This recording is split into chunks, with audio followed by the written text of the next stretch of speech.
Peace and welcome to the culture right here on the Black Star Network. I'm your host, Farajii Muhammad. Thank you so much for tuning in today.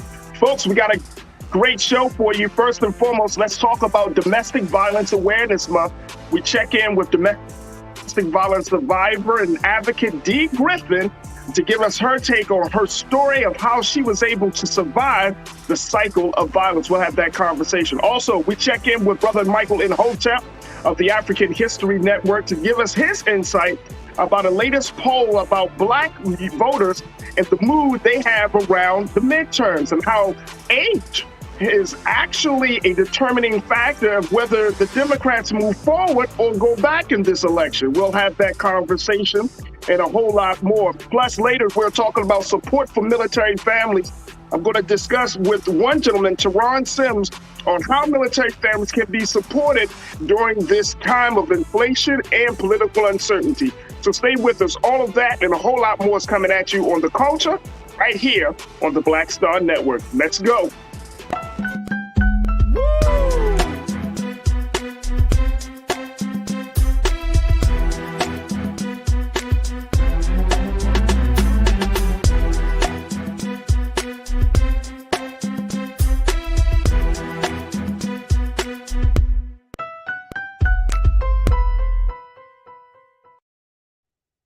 All right, folks, welcome to The Culture right here on the Black Star Network. I'm your host, Farajii Muhammad. Thank you for tuning in this afternoon. We're looking forward to having some great conversations with you.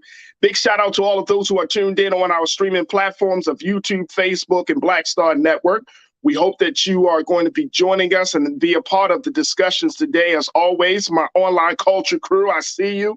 And I'm going to say welcome, welcome, welcome. All right, folks, I want to jump right in because time is of the essence. So let's first talk about the great month that this is, which is Domestic Violence Awareness Month. Now, folks, if you did not know, this has been a month that was designated, October has been a month that was designated back in 1987 to talk about the importance, to raise awareness about the about this level of violence that we see in homes after homes that destroy marriages and families all across this country. And there are millions of women, unfortunately, who become victim of domestic violence. And there are even some men that become the victims of domestic violence. But today we wanted to do our part to talk to one survivor about how she is able to break through the cycle of violence. We're so happy that she is joining us. She's an anchor woman, but she's also a domestic violence survivor and advocate. Miss Dee Griffin. Dee, thank you so much for checking in this afternoon. How are you today? I'm great. Thank you so much. And thank you for having me and acknowledging this problem that goes beyond a month, but at least we do have 1 month to really shine a spotlight on it. We absolutely do. And of course, you know, as I've learned so much about domestic violence in terms of the roots of it, Dee, when we talk about, some of the conditions that create a culture and an environment where this is allowed to happen. When we look at what's going on in our community, the Black community, right, where domestic violence seems to always be a thing. And unfortunately, we haven't was able to get a full handle on it. What's your take on this? Being a domestic violence survivor, being an advocate, what do you see? Are we making some strides? Are we making any progress on trying to get trying to deal with this problem? We're making strides in the fact that the awareness is out there. I work in television news, and hearing on the scanner nightly domestic violence calls for help.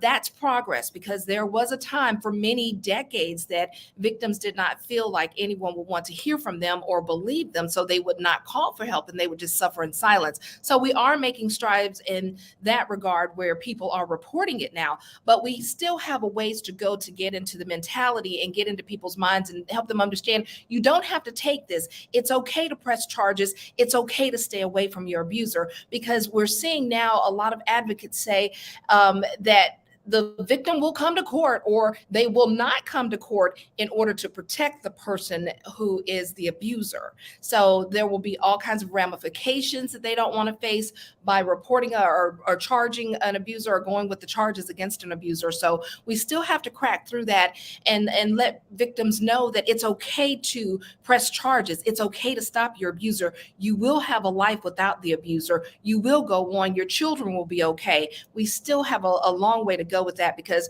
just as I was talking to some friends who are in the legal world, you may have one person who comes forward and comes to court, follows the case through. But for that one person, you have 5 others who refuse to answer their phone. They won't talk to law enforcement. They just want the charges dropped. They just at that Wow. time, in the moment, they wanted the abuser to stop the abuse, but they don't want to go forward because they love him or her, because women can be abusers as well, Right. or the financial ramifications. I'm not going to get money from this person if I press charges or whatnot. So we still have work to do in breaking those chains.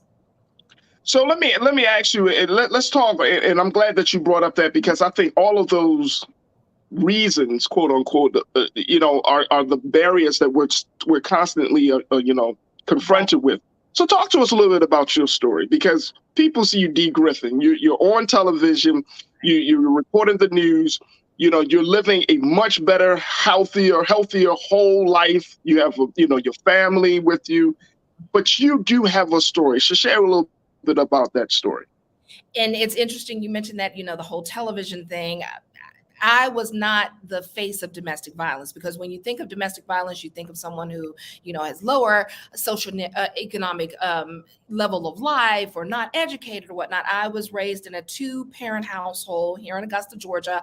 My mom was career woman. My dad was career military, and then he took on another career after retiring from the Army. He was a Buffalo soldier. He was in the last regiment of Buffalo soldiers. So he was old school, and raised me and my sister in the church. My mom and dad, big time Southern, we're going to church, grandma, everybody. We had a whole village. So it wasn't like I saw abuse growing up, because I did not. My dad wasn't abusive to my mom. My mom wasn't abusive to my dad. Now, daddy was stern, but he wanted to raise his daughters a certain way. And Sure. to be respectable young ladies. We were debutantes, all of this, went to private schools. I went to college at Fisk University, which is historically Black university in Nashville, Tennessee. Then I went and got my master's degree at Northwestern University. I did get my master's of science in journalism, and I set out to do television news. And I did fall in love in one of my stops, which was Memphis, Tennessee. I had been there almost 8 years, but I fell in love with a guy who was in the church, armor bearer of the church, and seemed like a wonderful person, could recite scripture and everything. And I told him that, many years prior, I had started a journey of abstinence, and he wanted to go on that journey with me. So, I lost out on some really, big time people, NBA players, NFL players, but they're like, nah, if you ain't, doing that, But this guy, he wanted to take this journey with you, which was, I'm sure it was like mind blowing, because you're like, wait a minute, this guy wants to take a journey of absence. He must be serious about me. Oh, very serious, very educated. He was an educator, or still is an educator. But I thought, this is a special guy, and this is someone God brought for me. This was my godly man. This was my Boaz, So everything was great. He was living in Boston, Massachusetts. He moved there to become a headmaster of a school. And then, we would have our long distance relationship, but it was just, those tearful in the airport crying because we have to separate. We have to, go another 3 weeks without seeing each other. We got engaged, and it was just a fairy tale. I never saw any red flags from him, because he lived away, and also because this was the fairy tale, until the night before the wedding. I was waiting for a special gift that I had commissioned for him, and it did not arrive in time. So I missed the wedding rehearsal and most of the, almost all of the wedding rehearsal dinner because I was waiting on this package, but he called and yelled at me, just went off on me because I was not at the rehearsal because I was waiting for something and he didn't understand it. I talked with my friends and they agreed that this was just the, pre-wedding jitters. Everybody's feelings were up, were high because everybody was preparing for the wedding the next day. He convinced me to come on to the rehearsal dinner and I did. Got there late. All the chicken was gone, but I got there and everybody thought, they also thought, oh, this is an emotional bride. She's being bridezilla or something. Well, we went on and got married. It was beautiful. And because we were abstinent, he wanted to immediately start working on our family because he thought, God wants us to be together and God's going to bless us. So me, thinking, okay, I'm married now. I's married now. So sure enough, God heard our prayers and God was like, boom, I got pregnant immediately. So I was still living in Memphis and he was really putting on the pressure to move to be with him. And things weren't, jiving very well at the station. So I thought that was God's way of, opening the door, troubling the waters, as my grandmother would say, so that I would move to be with my husband. I needed to be obedient and be with my husband. So we got married in August. I moved to Boston the beginning of November of that year. And I'll just say by the end of November, I had moved into a Marriott hotel to escape him because this, first time in my life I had ever been called the N-word by someone who supposedly loved me. We had gotten into our first marital fight and it got pretty volatile. And something in me said, I had never seen someone like that with me, a man like that with me. And I was afraid. So I packed up and I moved to a hotel. And like most victims, he convinced me to come back after a while. First he blamed me and everything. And I just thought, well, maybe it is my fault. He had been married previously. I had not. So I'm thinking maybe I just need to settle into this marriage thing. This is a part of marriage.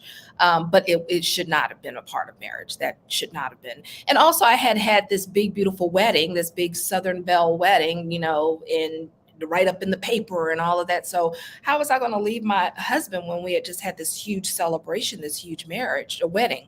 So I went back to him and I lived for the highs, but I expected the lows and had to deal with the lows. There were a lot of lows. And I just dealt with it. A lot of it was in silence. I just put up with it until I was 7 months pregnant and he pushed me. We were in an argument and he came from across the room and pushed me and I hit the wall. And whenever we got into fights, I would go hide in the closet and I would cuddle, like curl up and hold my stomach and talk to my stomach and talk to my son and say, we're going to be okay. Mommy's going to make sure we're okay. And I would sing to my stomach and just be in the closet. But this night I went to the closet and I called my cousin Pokey back here in Georgia.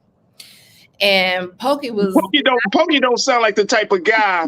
No, I'm gonna just let y'all know when you got certain names, you don't sound like the type of guy that play around with certain things. Right. Pokey and his brother F2. We in the South, everybody got a nickname. So, they were the ones who they could beat up on the cousins. They could toss us into buildings and all this stuff, but you're not going to do it. So Pokey was like, we going to come up there. Where are you? And I knew that when Pokey said we, it wasn't a human. It was probably a Glock or something. So I didn't want Pokey to get in trouble and come up there and save me all the way up there when I needed to save myself. So I did go stay with a friend. And of course, again, I went back to him. And also I went back to him, be a little silly here. We had tickets to the Janet Jackson concert. And I wanted to go to the Janet Jackson concert. So, but he had given the tickets away. By the time I realized this, I was like, ugh. So then things seemed to get better. We were anticipating the birth of our son. And something else happened, but it happened right when I was coming home from my baby shower. I was 8 months pregnant.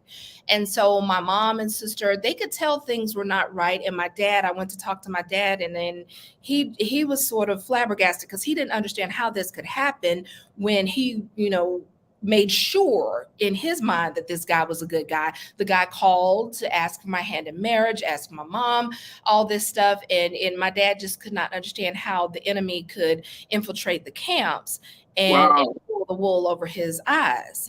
Daddy could not get that in his mind. And so then we had the shower and I went back to Atlanta to catch the plane. And my mom and sister took me to the airport and we walked in and we got to the TSA line and I was saying goodbye and I walked away and I looked back at them and I came back and I said, if anything happens to me, do whatever you can to get this baby. Whatever you can, fight for this little boy. You fight for him with all you have.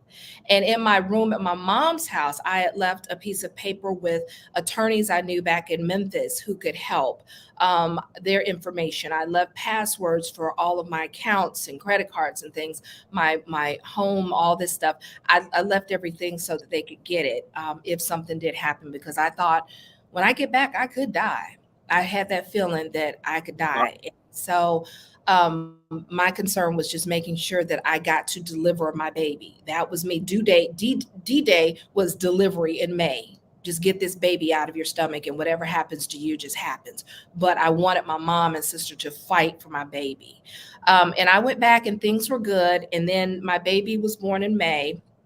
And everything seemed fine, but my mom did notice some contention there. She noticed some things were not right, and we talked about it. But of course, I swept everything under the rug. And to back up for a little bit of history here, or a basis, you know, when you're from the South, you've got to clean your house before your mother comes. So I was doing everything I could before my mom came. I was on my knees scrubbing and picking up and cleaning, and he couldn't understand why I was doing all of this. So I was like, well, my mother's coming. She can't come to a dirty house. He says, it looks fine. I'm like, no, I've got to get it a certain way for my mom to be here. And so when his mom came, after my mom left to go back to Georgia, his mom came and he started picking up. One morning, he was picking up lint off the couch and he was looking around like, what else do I do? And I just giggled. I said, oh, look at you. You didn't do this when my mom came. Next thing you know, my lapel of my robe was jacked up. And he pulled me to him and he said, I hate you. And the look in his eyes, it was just pure evil. And we were face to face. And he then started throwing me around. He started saying all kinds of hateful things. I couldn't understand what was going on. And I kept asking him, why? What did I do? And he did pull me close and he said, I just want a kiss. And I was like, okay, give him a kiss. And then next thing you know, boom, just all over the place. And I could not understand it. The baby was over by the TV. He was in a swing and I kept trying to keep my eyes over on him, but I was being tossed about. And over at the sink, he put my head down from the back into the sink. And so I was bent over backwards. And I'm just looking up and I'm looking under the, and I'm bewildered. I'm like, what is going on here? And so then he did get me to one point over by the refrigerator, in front of the refrigerator. And he started talking about how much he hated me. Where was the money? I had all this money before we were married. Where's the money? Blah, blah, blah. And I kept screaming for help and no one would do anything. And then I remember seeing an Oprah show where a woman had been kidnapped in Atlanta and she recounted to 911 everything she passed, like little markers to tell 911 where she was. So I started saying things like, why are you holding me against my will? Because he wouldn't let me go. Then he punched me and I had an emergency C-section 5 weeks prior. So, you know, that really hurt. And so I'm like, why did you punch me? Why are you doing this? So I started screaming out things. And he would say, shut the F up, you know, shut up. And I would not shut up. So he went for my neck to try to shut me up. And the more I would not shut up, he would squeeze tighter and I would go up on my toes. And I started looking at my son and his swing. I looked at the TV. I said, okay, Wayne Brady's on. Let's make a deal. So this has been going on for at least 20 minutes. And I don't know why I kept trying to keep track of time. I don't understand why I was doing that, but I remember doing it. And I wanted to see my son. So I wanted to see more of him to make sure he was okay. And the more he would squeeze, the more I would go up on my toes. Then he noticed that I wasn't paying attention to him and he started spitting at me. Then something told me to just duck, like we're talking right now, just like duck. And I went down and that's where his fist went. And we had a stainless steel refrigerator and it left two knuckle imprints because he did it twice. And so I finally he pulled me forward, and we were like in the middle of the kitchen standing there, and he wouldn't let me go, and he just was holding me. And again, I heard this voice say, "Bite him." So I'm not a fighter, so I'm just like, what? And it said, "Bite him." So I clamped down with my teeth, and I remember my teeth hurting because I sunk in so hard. And then he jumped and let me go, and I ran to get my phone. And I got my phone and I hit my sister's number, and I was like, "Help, help." And I put the phone in my pocket, and she couldn't hear anything. And I sort of heard her screaming, "Dee Dee, Dee Dee." And so then the police came, and he told me, "Don't you say nothing. Don't you do nothing. This is fine. This is just an argument." And so I'm just shaking. And they came, and I bolted. I bolted to the door. And in the police report, it does talk about how I was erratic or something like that. Yeah, this man just tried to kill me. Of course, I'm going to be erratic. So I'm in the hall trying to calm down and talk to them, and they're trying to calm me down. They go in and talk to him, and it was just that was bad right there, because I wanted to get to my baby, and I wasn't allowed to get to my baby because I would have to go near him. So they were trying to keep us apart, but he was allowed to get my baby. And he picked up my baby, and he looked back where I was and kissed him. And that just sent me, they had to pull me into a room because I was not having it. So he was arrested, and a friend of his kept calling me and asking me to help him out. And who did? I did. I sent $1,000 to get him out. I think it was $1,000 to bail him out. But another friend had come over to stay with me that night, and I never told my friend what I was doing, but I was in the other room sending money to get him out of jail, sending money to his friend, transferring that money to get him out of jail. Then the next morning, my sister and my mom arrived. They flew in, and we, they got in the car, and my sister said, "I give you 4 hours."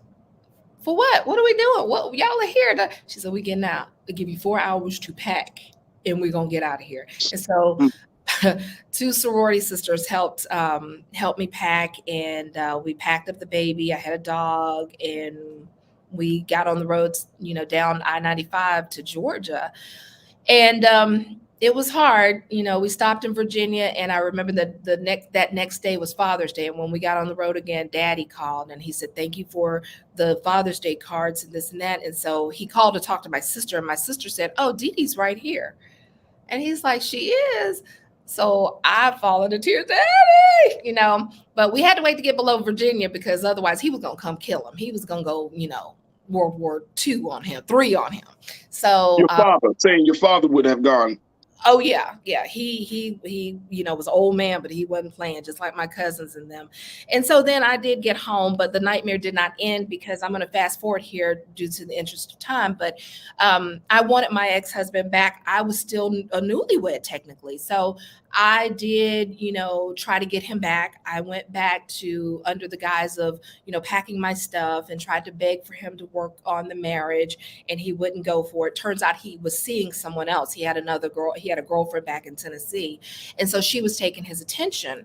And I later learned that was a blessing.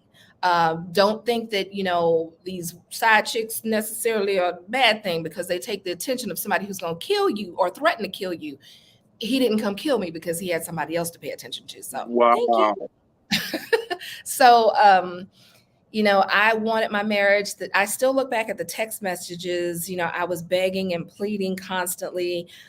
We went back to court for the assault charge. He did get, I think, 26 weeks of batterer's intervention or something. I can't remember, but that was it. And then his record was erased. But during that time, also, the superintendent of schools, she wrote a good letter for him for the judge. And it made him seem like a great guy, because on the outside, most abusers seem like really good people. So right. You really, you don't know that they have this tendency, because you're not living with them. They're presenting one thing to you and another thing to, the people on the outside, especially their employers. So she wrote a really glowing review of him for the judge. And so he didn't get a stiffer sentence, of course. And then we went on, and I still fought for the marriage. He blamed me for him having to go to the classes. Then it came time for us to move forward, and he ended up filing for divorce because I didn't have money at this time. I had moved back and was raising my baby. He wasn't sending any payments regularly, so all of my money was going toward my child and trying to get used to this new normal and making everything, a home again for me and my son. So during the divorce, he terminated his rights. He told his attorney he didn't want anything to do with this child, the child that he wanted. He's the one who said he wanted to go ahead and start working on, having a family. So I told my attorney, we were talking, and she said, the thing here is, now, if something happens to you and you die, he's going to get this child. Mm. If you have a heart attack or something, you're in a car wreck, and she had just had a client who was in a car wreck, and the father had never been in the child's life, and the kid was maybe 6 or 7, and he came the night of the funeral and got the kid and left, and he had that right. Wow. So I said, what can I do? And we talked about termination of rights, and she said, are you sure? Is this something you would go along with? And I said, well, we'll see. And we had a guardian at Lightem who met with us, who was supposed to meet with us. We had to pay him, and he would, be a mediator. My ex-husband never showed up to be with my son or, say he wanted to see my son. Does your son have a relationship with his father? No, he terminated his rights. He willingly signed up. And in the papers, in the termination, it says that he is deemed a threat to my son, to this boy. And so the judge signed off on it because he showed no interest in the child. It was a deemed abandonment. And so he has still, in 11, my son's 11, so 10 years, he has never reached out. I've never changed my phone number, social media, anything, because I thought, well, maybe he regrets now. No. And turns out the woman he was seeing, she was pregnant with twin boys. So this was one less mouth to feed. So he terminated rights to my son. Also, in domestic violence, it doesn't have to be physical. It could be mental, emotional, financial. He hit me financially, mentally, and emotionally because he could no longer get to me physically. So the financial piece is the rest of this child's life. She's going to have to support this child on her own, which is tough. Any single parent would know it's hard, and trying to make ends meet with the child. And then the mental, emotional, my son has been taunted for not having a dad. Thank God my son is a pretty tough kid. He's used to this, but those are things that, he has imparted on this kid who it's not his fault at all. This precious boy is not his fault. It's the fault of a selfish person who's an abuser who did not get his way. He didn't get to kill me. He didn't get to keep me down. So it's like, I'm gonna get her in these ways. But thank God I have a strong support system. So first and foremost, bravo. Thank you. I'm really. It's a lot. It's a lot, and I thank God that you're here to share your story. Thank you. I thank God as well. I'm serious. I thought I was going to die. I'm serious. I can only imagine. Yeah. I can only imagine. And, I thank God that you and your son is safe, which is, another concern. Yeah. And I don't know if you've had that conversation with your son. I don't know how to have a conversation with your son about who your father is. It started off with when he was little, 2 years old, 3 years old, going to daycare, whatever, your daddy's in heaven, and then my father died. And it was like, how can granddaddy be in heaven and my daddy, And so he's had to come to grips with the fact that some families just don't have two parents. Some families do. But also, because a kid has two parents doesn't mean that everything's perfect at home. It doesn't mean that there's no violence. That doesn't mean that it's unicorns and rainbows. But mommy chose to get you away and to make sure that you were safe. And that meant being away from that person who hurt mommy. And if he did it in front of you at 5 weeks old, he was going to hurt me in front of you at when you were 5 years old and maybe 10 years old, and so on and so forth. So I wanted to protect my son as well once the reality hit, because I wanted my marriage to work, not because necessarily I wanted to be abused. It was the embarrassment that I suffered for so long. Like, how can I be away from my husband? We just got married, and how does this look that I'm divorced and this and that? I had to get over that and realize that this was a blessing, because this man could have hurt me even worse or killed me, or my son could have grown up thinking that this is how you treat women. And I didn't want that. I didn't want to continue that cycle and make you think that this is how I'm supposed to treat a woman. I never wanted that. And then also there would have been a likelihood that I probably would have had another child, and who knows, that could have been a daughter, and she would have had to grow up in that environment. And I just didn't want that. I did not want that. It's been a struggle. It has been a struggle getting jobs, all of this. And financially, I've never been able to get to the financial spot that I was prior to marrying him. I had a house, I had all this. It's been a struggle, and I'm very honest about it. I'm real with it. But at the same time, I'm alive. My son is alive. He doesn't have to see that abuse daily. So that's a blessing. So we got a few moments left, Dee. And, and like I said, offline, you are always welcome to come back onto this show. And I'm very serious about that, because I feel like you have so much substance and you have so much that you can share with our audience about a number of things, right? But this story, I mean, just allowing you the space to share this story with so many of us who are listening. And, we have a couple of our online culture crew members that said they had to walk away because it was a little triggering for them, for some of them. So I put in the chat, please walk away. I understand. But as one of our pastor crew members, Damon, said, he hates to hear these stories, but we got to talk about it, right? Like we hate to hear this, but we got to talk about it. Yeah. So, I mean, with a few moments left, what would you say is the big thing? When you talked about your support, you have a strong family, and you got Pookie. Yes, I got Pokey, I got FD, I got all of them, right? That was going to handle the situation, and that could, in the situation. DJ, my cousin DJ, put it on Facebook. Let him cross Georgia lines. Bring it. Right. DJ was now we know. We know that situations like this could go left, right? Yeah. For so many people, not just for your abuser, not just for you, but for your family too, because your family is going to Pokey going to be like, yo, I'm willing to take an L for you. Yes, Pokey like pop, come on, bring, but right. I'm the cousin with the pearls, and I don't know how to fight for myself. I didn't even know the signs of abuse. I just thought that this was how marriage is supposed to go. Although my parents, I thought, oh, they're old. They just didn't have these kind of young people married issues. But I'm grateful for my support system. Like I said, my cousin DJ, he was like, don't you bring that over here. We got her. Right. Don't you touch her. And I love my Memphis family, all the people of Memphis who've been so supportive for years. And they're the same way. I can't name everybody, but the Memphis crew, everybody's been very supportive.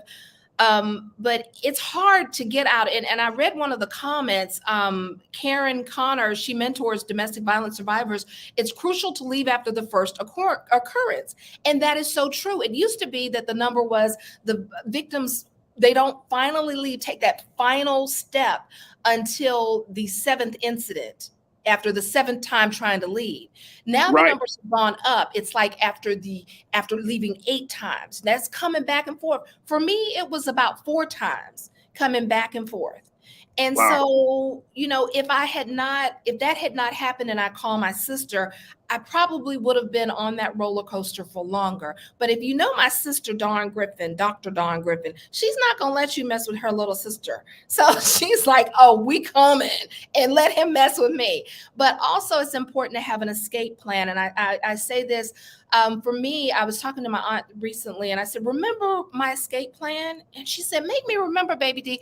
I said, remember, I talked with you and my aunt and uncle had a home on Martha's Vineyard. Our plan was for me and the baby to get to Martha's Vineyard, to get to the ferry and get over, and we will contact police and prevent him from coming over because there was no other way for him to come except fly in. But police would know and I would be safe, and then they could get me from there. But it's scary, but I had an escape plan. And looking back on it, it's wild to me that I was in this headspace, but I had to be. You have to have an escape plan. You're right. You can't just one day say, I'm out, I'm bouncing. But you have to have an escape plan that's tucking away money, that's finding a place to go. I wish airlines or Amtrak or some kind of buses or somebody would have a system where if there are bona fide domestic violence victims, there are free tickets that can be given to these tickets via shelters that have proven that they are abused, and get them out of there because they excellent idea. If you're sitting in the same city and you're like, I have no money, I can't this, you're going to go back to the abuser. You're going to go back because you need help. Or, for me, it was the situation of I could have been charged with kidnapping for taking my son, but because I had the police report, because the police were called to the scene, I had that as, my trump card, because I wouldn't have been charged with kidnapping since there was abuse and my son was 5 weeks old. He needed his mom. So that was a saving grace there that, I didn't get charged with kidnapping. I think the way you handle this situation, the thinking, and it's unfortunate it happened to you, but the blessing that could come out of this, if there is a silver lining, is that your story and the way you handle it, having an escape plan, making sure that you keep your family involved, not giving up. No, and not being embarrassed. Don't be embarrassed. And, most importantly, always looking out for the safety of the children that's in the space. So these are things that are very, very important. I know we got like 30 seconds left.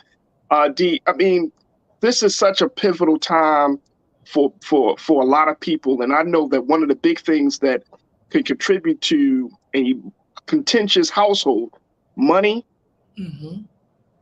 trust issues, lack of communication. We're seeing these type of things now because of inflation, because of the pandemic, because of the fact that, we're just in these type of cultures. What would you say to any man or woman who is listening today? To what kind of words of hope could you offer? You don't deserve to be mistreated. God did not put you on this earth to be mistreated, to be undervalued. You can get out. There's help. The embarrassment holds so many people in these bad, toxic relationships and situations. You don't have to put up with anything but value, good value, someone who sees your worth, someone who loves you genuinely. Love doesn't hurt. You've heard it before. It's true. Love does not hurt. It does not hurt physically, does not hurt mentally, financially. It does not hurt emotionally. And the true character of a person, and again, abusers can be male or female, but a true character of a person is how well they take care of you and your mental stability and your peace of mind. And you have to take care of that yourself. You have to build that, but make sure that they're not coming to tear that down. And if you're listening out there and you're a deadbeat parent, the true measure of you and who you are, a man or woman, is how well you take care of your child. You cannot say that you are above board and you're educated and you're the wonderful person if you're not taking care of all of your children. Not 1, 2, 3, 4, but all of your children. There it is. Dee Griffin, thank you. Thank you. And I do a monthly blog about domestic violence. It's called Domestic Violence Hidden Crime on WJBF.com. So check that out if you have any friends who may be in a situation. There are a lot of resources there to help and advice or whatnot. Tell my buddy Roland, what's up? I've known him. I definitely will. Dee Griffin, thank you so much for checking in. Domestic violence survivor and advocate, and she's also an anchor woman. Dee, thank you for being so good for the culture, sis. We truly appreciate it. We look forward to having you back on again. I'll be back. I wanted to stay, but I've got to go anchor the 4 o'clock news on WJBF. I got you. So I got you. Thank you so much. Thank you, Dee. Back. You're going to see me more. I hope so. Thank you so much, sis. We appreciate you. Take care. Bye-bye. All right. Bye-bye. All right, folks. Man. Woo. Powerful, powerful testimony there. Look, we got to take a quick pause. When we come forward, we're going to shift gears talking about domestic violence to talking about politics. We're going to be checking in with one of our contributors, Brother Michael Imhotep, to give us some of his insight and analysis about the mood that Black voters have as we're about to approach the polls. Down in Georgia, they've already started early voting. That's what Dee shared with us. And so what is the mood, and why does age make maybe the determining factor of how far the Democrats may go in this year's midterm? So we'll have that conversation. Stay with us. It's The Culture right here on the Black Star Network.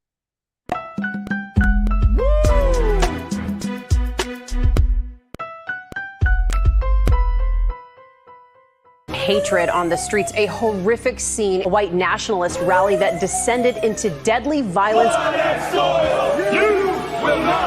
White people are losing their damn minds.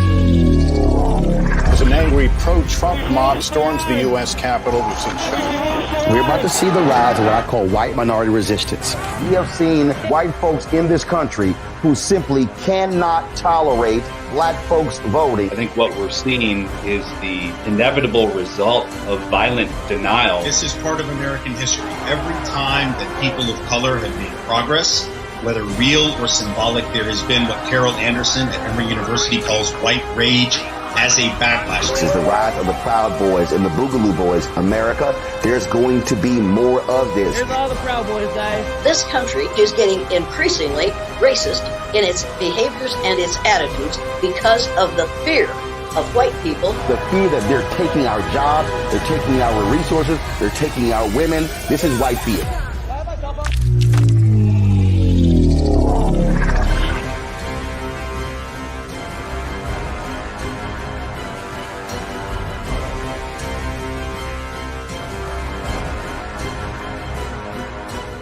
When we invest in ourselves, we all shine. Together, we are Black beyond measure. When you talk about Blackness and what happens in Black culture, we're about covering these things that matter to us, speaking to our issues and concerns. This is a genuine people-powered movement. There's a lot of stuff that we're not getting. You get it, and you spread the word. We wish to plead our own cause. Too long have others spoken for us. We cannot tell our own story if we can't pay for it. This is about covering us. Invest in Black-owned media. Your dollars matter. We don't have to keep asking them to cover our stuff. So please support us in what we do, folks. We want to hit 2,000 people, $50 this month, raise $100,000. We're behind 100,000, so we want to hit that. Y'all money makes this possible. Checks and money orders go to P.O. Box 57196, Washington, D.C. 20037-0196. The Cash App is $RM Unfiltered. PayPal is R Martin Unfiltered. Venmo is RM Unfiltered. Zelle is Roland at RolandSMartin.com.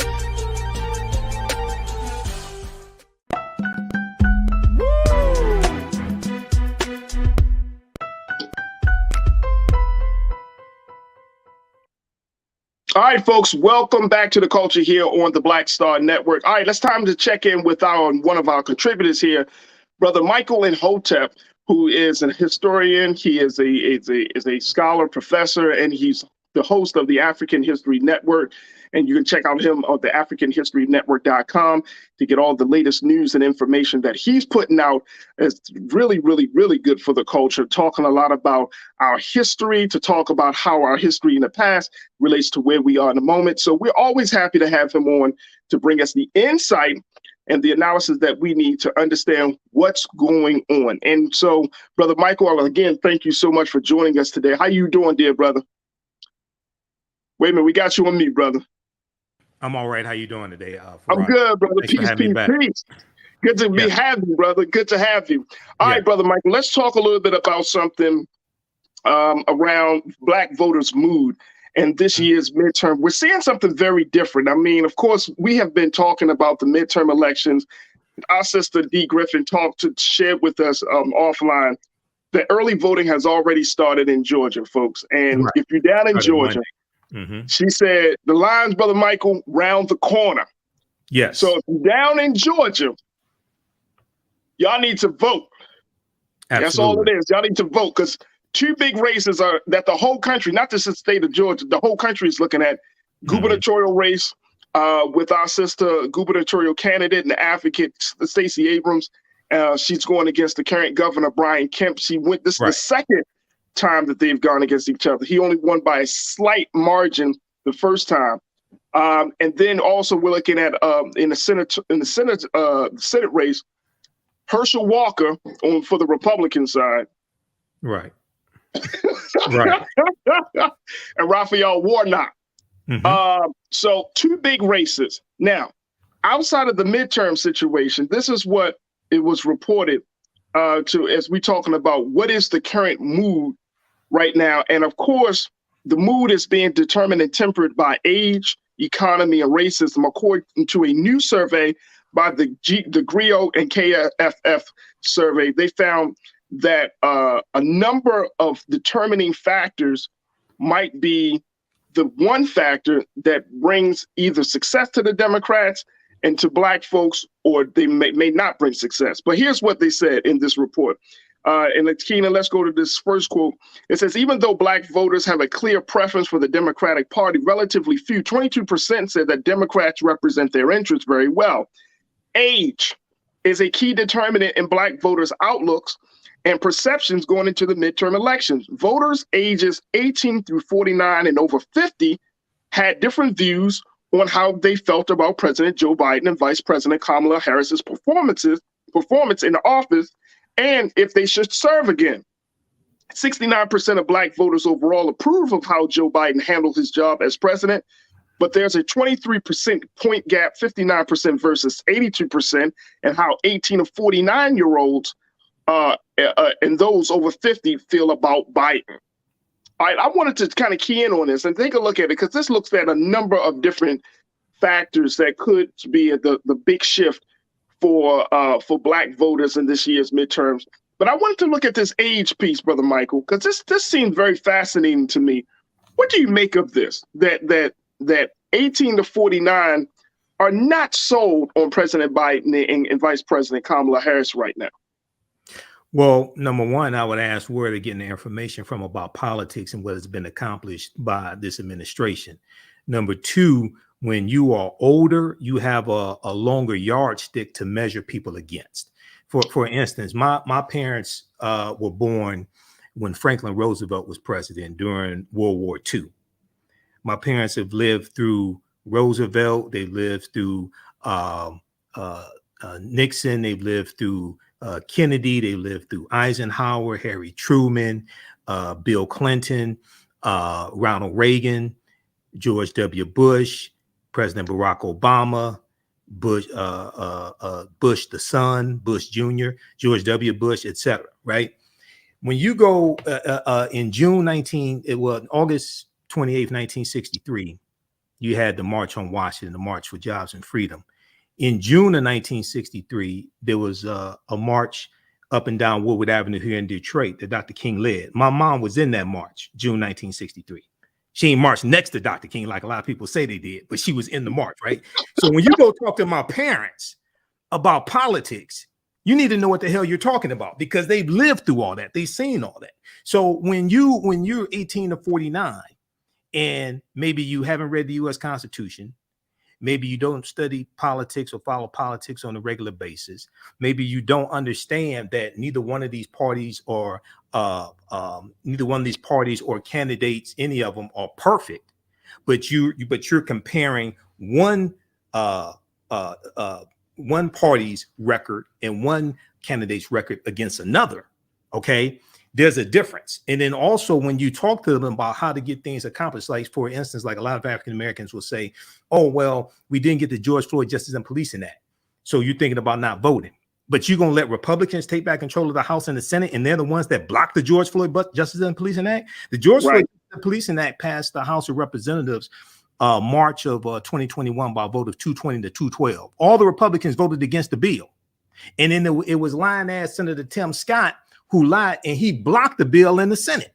So you're going to let them take back control of the Senate? But then people forget that May 25th, 2020, on the second anniversary of George Floyd's death, President Joe Biden did an executive order dealing with policing, it dealt with it at the federal level because he doesn't have control over the state level. That's based upon the 10th Amendment of the U.S. Constitution. Okay, so you have to. So what I encourage people to do, number one, Farajii, go to whitehouse.gov and look at the fact sheet. The Biden-Harris administration advances equity and opportunity for Black Americans and communities across the country. I'll post a link here in the chat because this is a 22-page document that was last updated June 19th, 2022, that breaks down how the policies of the Biden-Harris administration are helping the African-American community.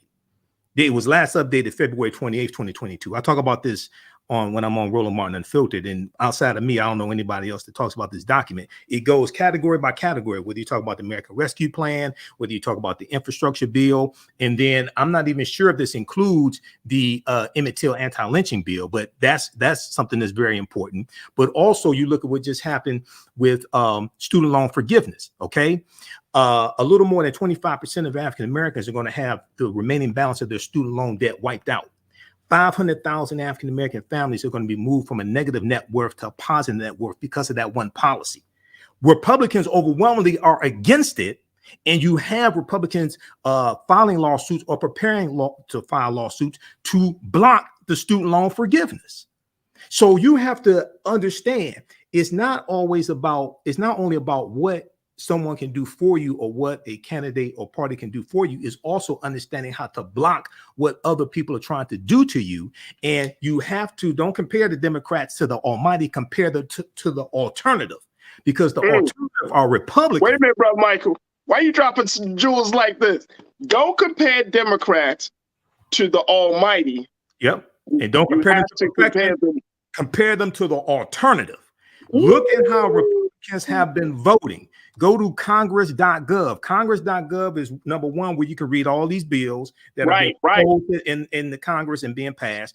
Two, if you don't have time to read the entire bill, read a summary of the bill. They have a half-page, one-page summary. Three, most importantly, at congress.gov, it shows you who voted for the bill and who voted against the bill. If you're a member of the House of Representatives keeps voting for bills that you advocate for overwhelmingly, why the hell would you let them get voted out of office?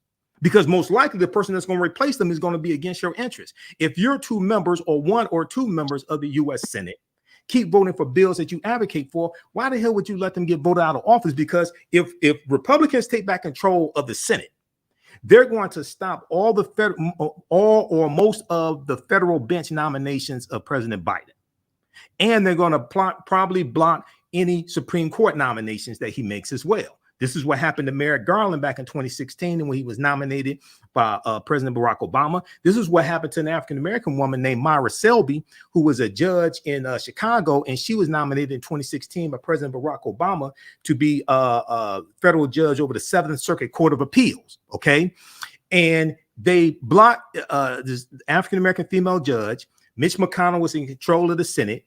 They blocked her nomination, did not even give her a hearing. Well, when Trump became president by way of the Electoral College, and most of us don't understand how the Electoral College works, created by the U.S. Constitution, which is part of the problem. We don't understand this. Guess who they nominated and put into her seat? Amy Coney Barrett. Amy Coney Barrett was confirmed by the Republican-controlled Senate, which put her on the trajectory to be on the U.S. Senate once Ruth Bader Ginsburg died, and they ran through her nomination in 9 days before the election. See, so we have to understand, one, how elections have consequences. Two, how politics is the legal distribution of scarce wealth, power, and resources, and the writing of laws, statutes, ordinances, amendments, and treaties, their adoption, interpretation, and enforcement. And three, where to go to get the information to understand how to make the decisions, okay? And if you don't understand, and your understanding of history is directly related to your understanding of politics, because politics and history intersect. And okay, so we have to understand how all this is connected, but everything that we want to do, and my degrees in business administration with a major in marketing, I'm all for economic empowerment. But your economy that your Black-owned business operates within and relies upon is shaped by policy made by politicians. But see, and here's my take on that too, Brother Michael, and then we're going to get to some comments from our culture crew. The take that I have is that so many of us put our eggs in the economic basket as if that is the only salvation for Black America. Like the challenges the issues that we are confronting in this day and time, these aren't necessarily business issues. Not to say that the small Black businesses and even large Black businesses don't have to go through red tape. I'm talking about here's an opportunity where we can go to the fundamental root. We can go to the root of the problem. And then why is this an opportunity? Because people are dissatisfied. Because people are tired of the same old talk from leadership where, and the sentiment of the country is something needs to change. And I'm talking about across the board, Black, white, Asian, Latino, folks are saying something needs to change. And my concern for Black folks is that we want to hold on to this current government, current system of things, because we finally getting a little bit piece of the pie. So we like, no, don't destroy it all right now, because I'm just starting to come up. I'm starting to get mine. I'm starting to get a little slice of this thing. And I'm saying, no, it's not working. I mean, unless we look, we can, and I love, and I'm going back to that statement, I'm not expecting the Democrats to be the almighty. I'm not expecting my candidates to be Jesus. I just want you to go harder on what you know is right. Now, in the meantime, in between time, that don't mean I'm gonna go to the Republicans because I got an issue with the Democrats, because there's more to lose than there is to gain if I make that move. Right. And so that's part of the thing. And you know, last week, or I think it was like last week, there was a poll that came out. We talked about it on the show, that says that one of the big issues that Black voters are facing right now is that, Bro Michael, our ideology, our political ideology, we're not on the same page. We're not on the same page. You got Black folks that are thinking all types of stuff, and we're just not on the same page, brother. Well, I doubt there's ever been a time in the history of this country, post-slavery, where all African Americans have been on the same page. But that goes back to understanding history. Okay, because if you understand history and you understand how you got to this point, right, then we would have more consensus. But you know, we've always had African American conservatives. We've always had African Americans who weren't conservative. Things like this. You had a Dr. W.B. Du Bois. You had a Booker T. Washington. You had a William Monroe Trotter. You know, so. There's never necessarily been a time where we've like all been on the same page. That's just a revisionist history. Yeah, that's just a myth. Okay, but what we have to understand is the impact that policies have.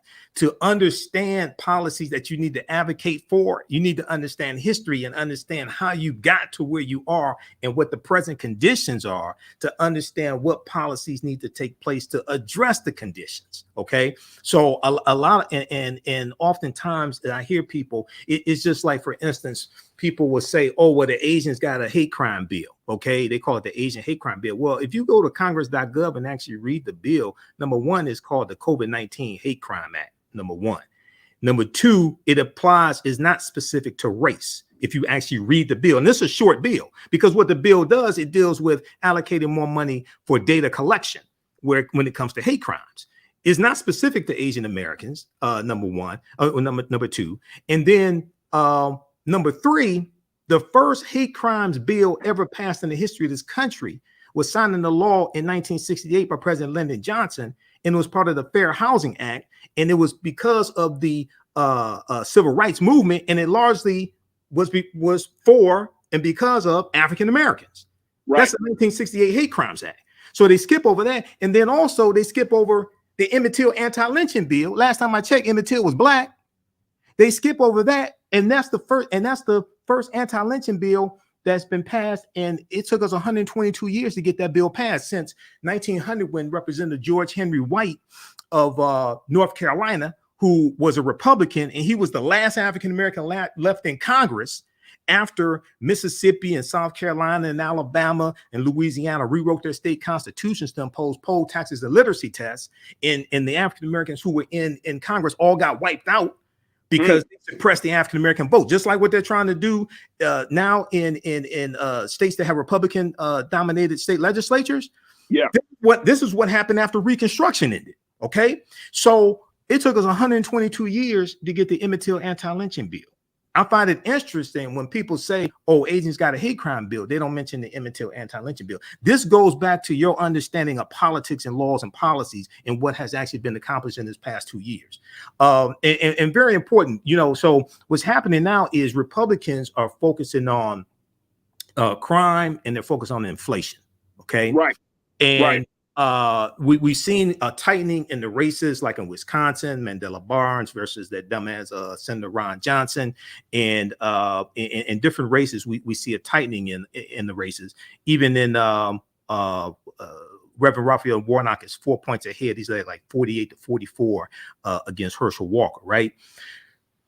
What Republicans are focusing on crime, and they're trying to scare white people. Okay.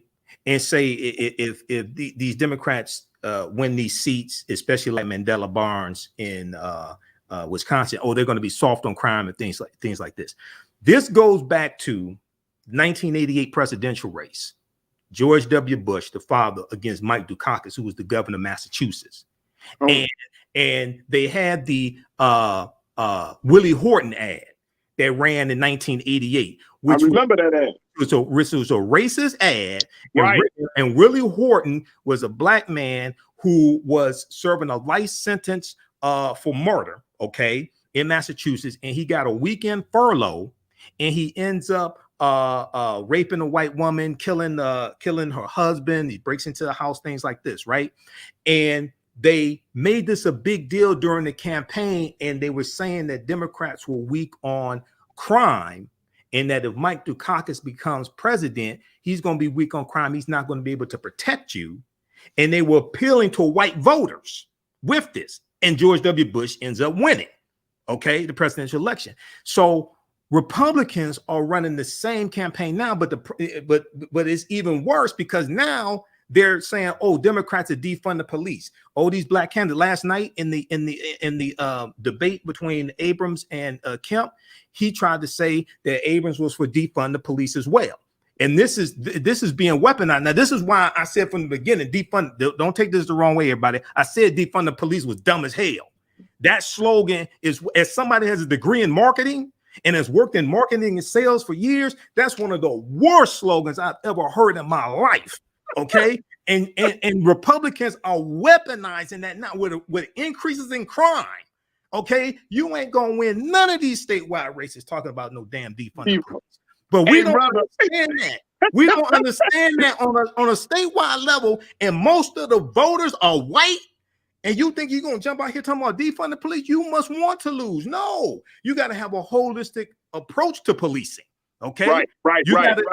This is why Biden was absolutely correct when he said we got to fund the police, but he was also talking about funding other programs as well, whether it's mental health, whether it's job training programs, funding when it comes to clearing backlogs of cases. He was talking about a holistic approach to policing. Okay, so this is the same thing that has to happen here. And then also what's extremely important is because there's a line item in the White House budget, 2023 budget, that's going to allocate about $37 billion to doing just that. It's a holistic approach, and part of it is hiring 100,000 more police officers. Well, you have a shortage of police officers across the country. Right here in Detroit, about 2 months ago, the report came out. We're down about 223 police officers because of COVID, because of them leaving the profession.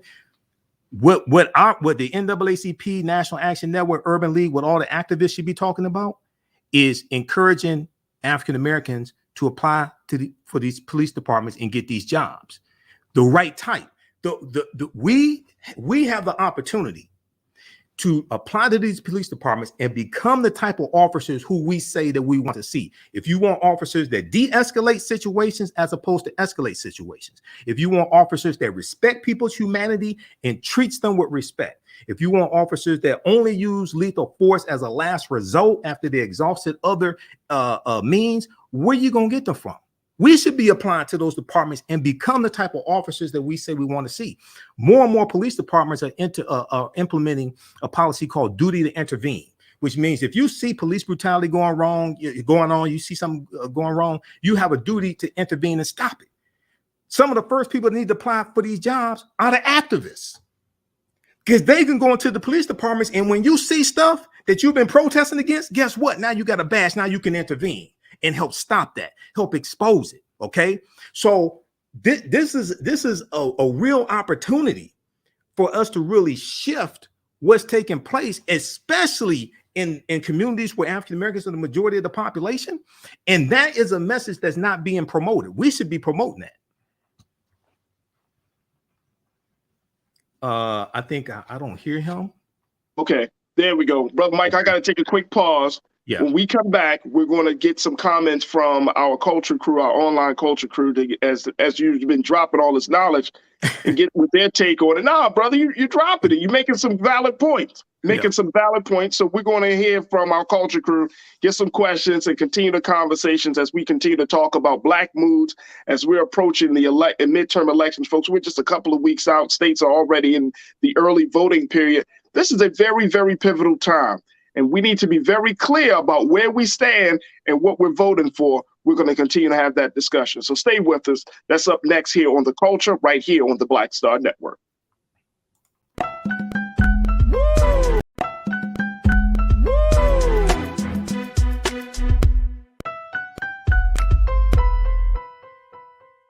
Pull up a chair. Take your seat. The Black Tape with me, Dr. Greg Carr, here on the Black Star Network. Every week, we'll take a deeper dive into the world we're living in.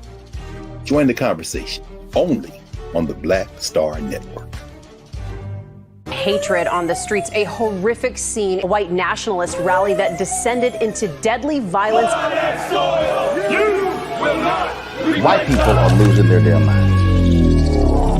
As an angry pro-Trump mob storms the U.S. Capitol, we've seen shootings.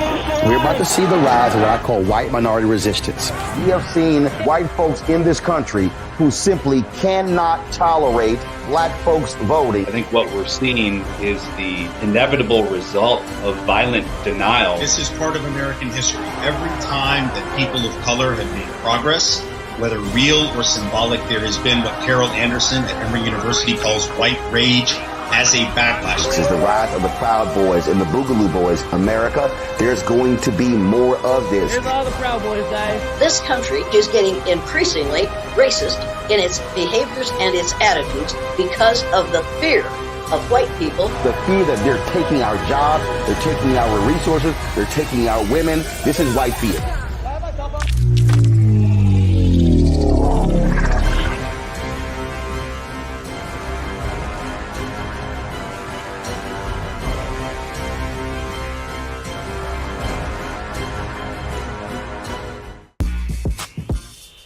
When we invest in ourselves, our glow, our vision, our vibe, we all shine. Together, we are Black beyond measure. When you talk about Blackness and what happens in Black culture, we're about covering these things that matter to us, speaking to our issues and concerns. This is a genuine people-powered movement. There's a lot of stuff that we're not getting. You get it, and you spread the word. We wish to plead cause too long have others spoken for us. We cannot tell our own story if we can't pay for it. This is about covering us. Invest in Black-owned media. Your dollars matter. We don't have to keep asking them to cover our stuff. So please support us in what we do, folks. We want to hit 2,000 people, $50 this month, raise $100,000. We're behind 100,000, so we want to hit that. Y'all money makes this possible.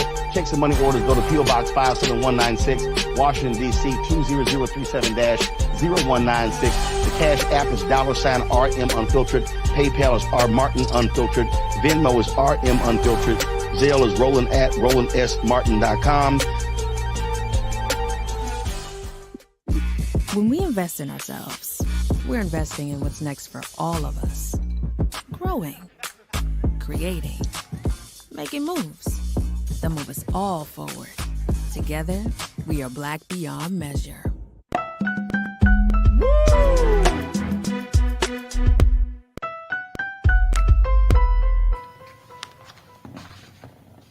All right, folks, welcome back to The Culture right here on the Black Star Network. I'm your host, Farajii Muhammad. Folks, if you've been tuned into the conversations, you know that we've been having just phenomenal discussions about various topics that have impacted our communities, our homes, our communities, and this whole country. So that's why we're always asking for your support, because we want to continue to have these conversations going. So make sure you just head right over to blackstarnetwork.com. Make sure you check us out there. Join us, register or subscribe to the network. It's all for free. You can download for free or download the app on all of your devices. But most importantly, we need your financial support. Even if you can't give a lot of money, anything that you can give to help further us in this process and in this movement is greatly, greatly appreciated. Also, you can share the content. Make sure that you find Roland Martin on YouTube and find Roland Martin on Facebook. So that way you can stay posted about the notifications and about all the happenings of Black Star Network. So your support is greatly appreciated. Also, I would personally invite you to join me as we can have these conversations. Join me online. You can follow me on my social media platform at The Real Farajii, on Instagram, Farajii, on Twitter, and Farajii Muhammad on Facebook. I would love to connect with you, build with you, and let's continue to build this community that we call the Culture Crew. So Farajii, The Real Farajii on Instagram. You can follow me on Twitter and Facebook as well. Folks, we've been having a conversation with Brother Michael Inhofe. You know him. He's one of the great panelists from RMU, Roland Martin Unfiltered, and he's joining us as one of our contributors as well to give his analysis on where we are. What is the mood of Black voters as we go into this year's midterm election? And there are a lot of things at stake. And one of the big factors has been the age. That we know that another factor has been the economy. We know that there has been a host of reasons as to why Black people should go out and vote. I want to bring Brother Michael back in as Brother Michael is doing the great work keeping us updated about the history, because he's a historian, but he could talk to us about the history as we look at how both Democrats and Republicans are moving and talking about their platforms and sharing their policies, how we should look at these candidates as they stand before us wanting our vote, and why it's important for us to get involved. And I'm going back to that statement that we need to stop looking at the Democrats as the almighty and see them better than the alternative. And that's where we are, folks. You know, I'm all good for radical and drastic change, but I do know that human nature doesn't allow us to make swift changes in a very smooth way. We don't make those transitions very well. So until we are at that place, until we continue to build what our new political alternative will be, what is our new political future, this is what we're working with right now. And I'm going to tell y'all something, folks. I'm not satisfied with the alternative. I'm not even trying to hear that. I'm not hearing that. I am not hearing that at all. And I know people say, well, Black folks, you know, we have the Democrat. What do you really expect? This is not your grandfather's Republican Party. This is Trump's Republican Party. This is a different party that we're talking about here, folks. This is a different group of men and women, predominantly white males, who don't abide by the rules of the Constitution, who don't abide by the rules of logic, who aren't who don't stand tall for truth. This is a different Republican Party. And I know that, you know, Brother Michael, there are a number of Black candidates that are running on the Republican ticket. Herschel Walker isn't the only one. Tim Scott isn't the only one. Right. There are actually a number of Black candidates that are running on the Republican ticket in this year's midterm election.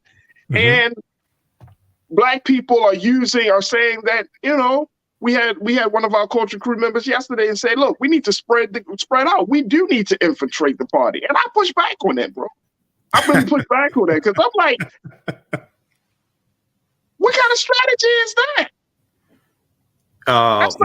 That's not a strategy that I can bet my interest and my values on. That I'm gonna have some Black folks going, you're not infiltrating the party. Wait a minute, hold on. You mean to tell me you're going to go up there with your individual ideas, with your individual values and interests, and you're going to infiltrate the Republican Party as a black person? Yeah, no, not this Republican Party. This is Trump's party. This is the party of the election deniers. This is the party of the coup plotter sympathizers, and this is a party that is really, in many ways, advocating for fascism. You have a lot of them. You look at some of these bills passing the state legislatures, like Senate Bill 202 out of Georgia. It will give the state board of electors the ability, if I remember correctly, it's the state board of electors, it'll give them the ability to overturn election results like at the local level. Okay. This is something that's very extreme. Okay. Maybe you could have infiltrated the party. First of all, you're black. They're gonna see your ass coming a mile away, so you ain't infiltrating nothing. Just be honest. Okay? You ain't. I mean, when we study the history of slavery, there was a reason why most slaves ran away at nighttime, not in the daytime, so they couldn't be seen. Okay, you not infiltrating anything. They see you coming a mile away, but you would have had a better chance of building a coalition or doing a force or something like that prior to Trump. Here, no, this is gone. What African Americans really should be focused on is taking over the Democratic Party. And if we can't completely take it over, because that's where many of us are, even if you don't necessarily belong, if you're not a member of the Democratic Party, but you vote for Democratic candidates, that's where we are. We should be really focused on building up a huge power base in the Democratic Party if we can't completely take it over. But you got to have a different type of mentality to think about being empowered. Okay. See, if you just keep complaining and they won't let us do this, they won't let us do that, you can't even think on that level to say, you know what? A lot of these old white people are dying out. And the 2020 census, the population of white people dropped below 60% for the first time since 1790. It dropped to 57%.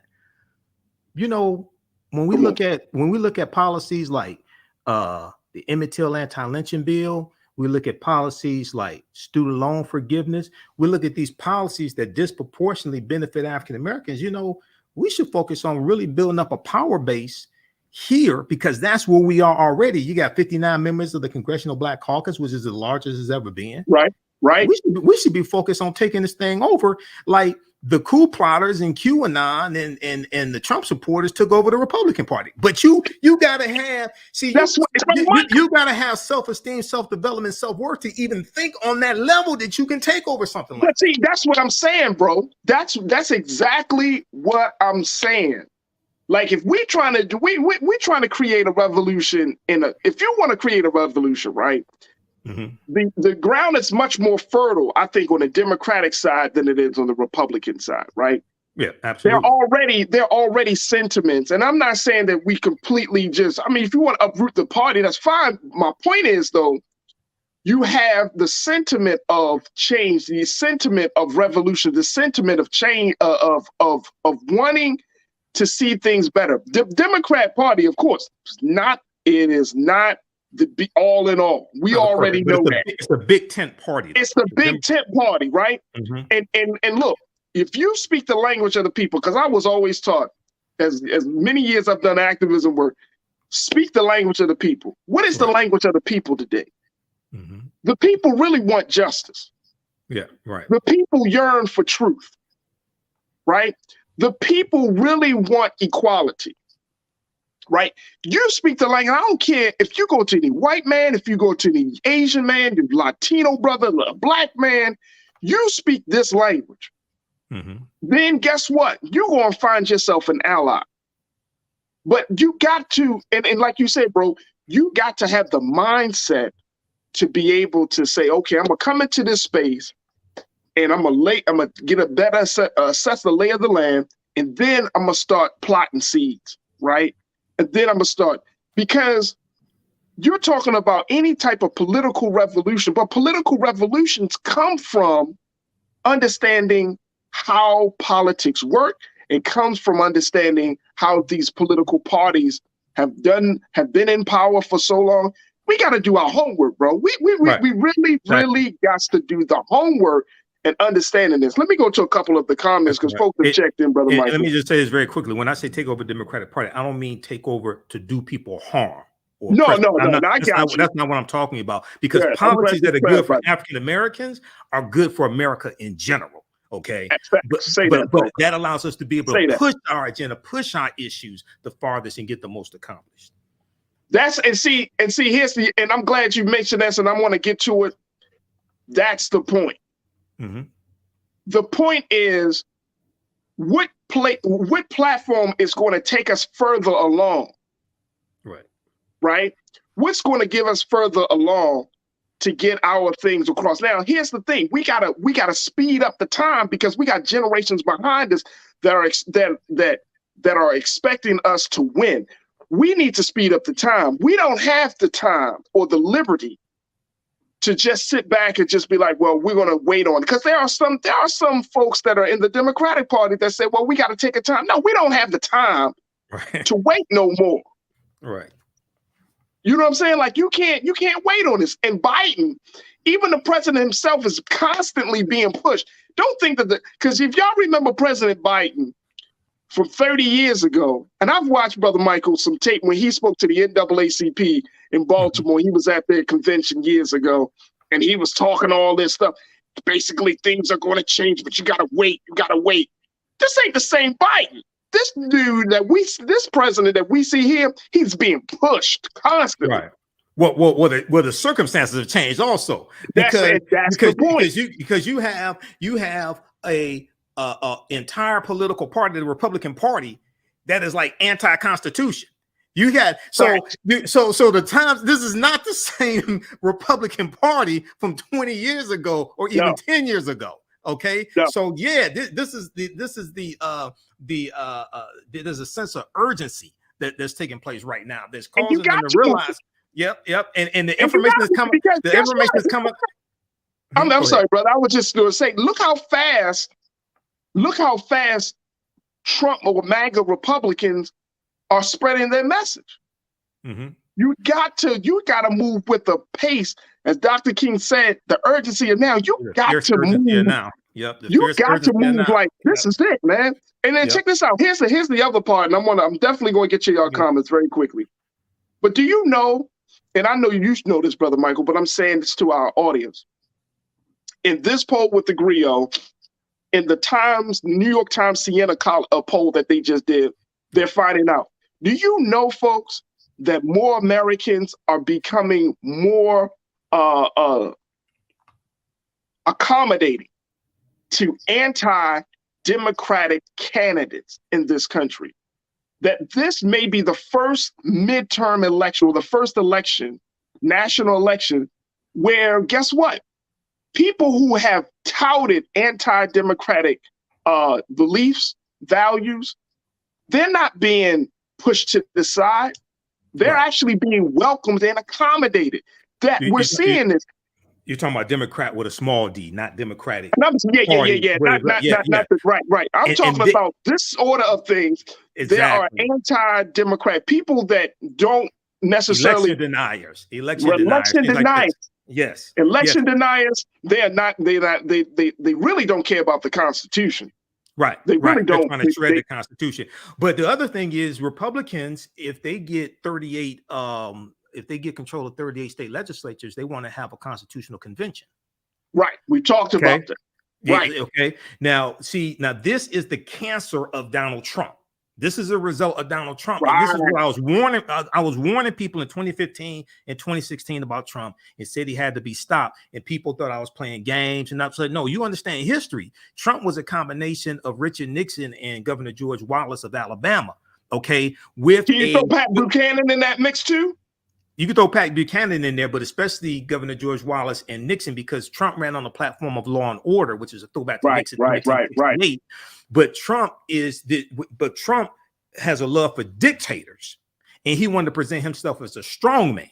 Okay, and so now you're dealing with a whole nother thing that, and he thinks he's a king. He thinks he has unlimited power, etc. So it's just like with the classified documents. He thinks the documents belong to him. No, they don't belong to you. They belong to the National Archives. That's based upon the Presidential Records Act of 1978. Those documents belong to the Office of the Presidency, which is an institution, not a person. And then when the president leaves the Office of the Presidency, they go to the National Archives. Okay, so you got somebody whose mind is warped and doesn't understand all of this, and at the same time, he backed by people like Leonard Leo and people like this who are financing these election deniers, financing all of this, which is then going to break democracy. Okay, one man, one vote, and everybody votes count. Everybody's vote counts. You have people who are now trying to choose their voters as opposed to the voters choosing the politicians. That's extremely dangerous. Wow. That's extremely dangerous, and it's definitely not beneficial to African Americans. When you study the policies that these people are pushing, absolutely not. That is, bro, I'm telling you, you turn on some light bulbs. We're gonna have to call you an electrician in a minute, brother, because you turn on some light bulbs. You said that we're in a place where politicians are choosing voters and voters are not choosing politicians. In a lot of these states that have passed these voter suppression bills, you've had 19 states passed 34 laws. Yeah.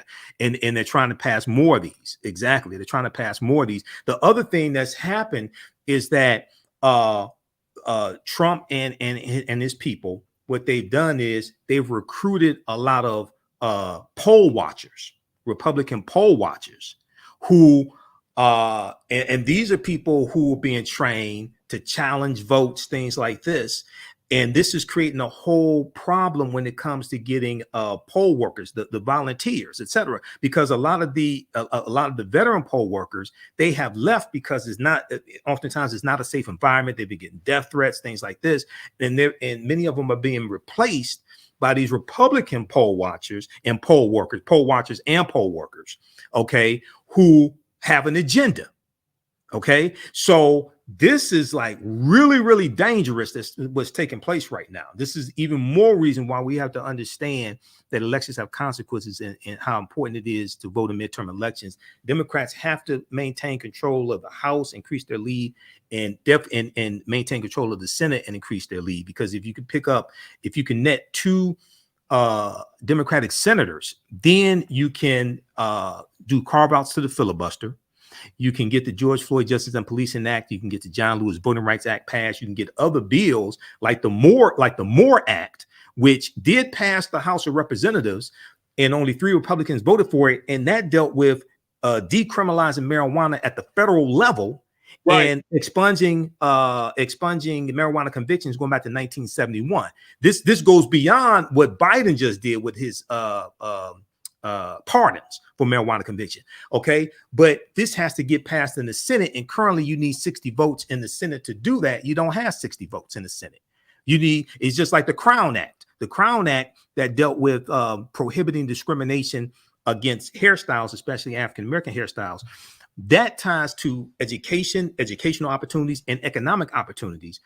That passed the House of Representatives. Only about 14 Republicans voted for the bill, but you need 60 votes in the Senate to get that bill passed. So these are bills that will have a tremendous impact on African Americans and our economic outlook as well. But you got to get it passed in the Senate, it requires a different strategy, and it's different rules and a different structure than the House of Representatives is. Absolutely. All right, let me get to some comments as we kind of bring some ending to this, because we're a couple of weeks out from the midterm elections. 21 days away. Yes, we're going to continue to have these conversations, and of course we'll bring our brother Michael back. But let me hear from our culture crew. Willie Frazier, my guy, you say if we go both parties, we divide our power. What hurts more, getting slapped with 2 fingers or 5? We must continue to slap America to consciousness. Well, that's a hell of a way of looking at it, but I agree with you. Yeah, you got to leave the power if you split off into the Republican Party. Yeah. Right. Right. LJ007, you say vote with intention, pray over the ballot, child, and learn to stand in our God-given authority. It's getting really real out here. People to the point they have built a doomsday underground world. Shaking my head. Yes, they have. Lana, my sister Lana, always a loyal watcher. You say we should be playing both parties. I disagree. Whites play parties and vote their interest. But shall we do as the whites? Well, what interest does the Republican Party have that's beneficial to African Americans? What interest? Look at all these bills that we advocate for. Go to congress.gov and look up all these bills that you say you want and look how Republicans voted for the bills. Almost all these bills, Republicans voted overwhelmingly against them. You want to decriminalize marijuana? Republicans don't. Only 14 Republicans out of 215 voted for, only 3 out of 215 voted for the MORE Act in the House of Representatives. Okay. One of them, I think, is high half the time, Sugar Daddy Matt Gaetz. Only 3 Republicans voted for the bill. Go look, get past all these slogans and go look at who votes for these bills. What you vote for shows me what you value.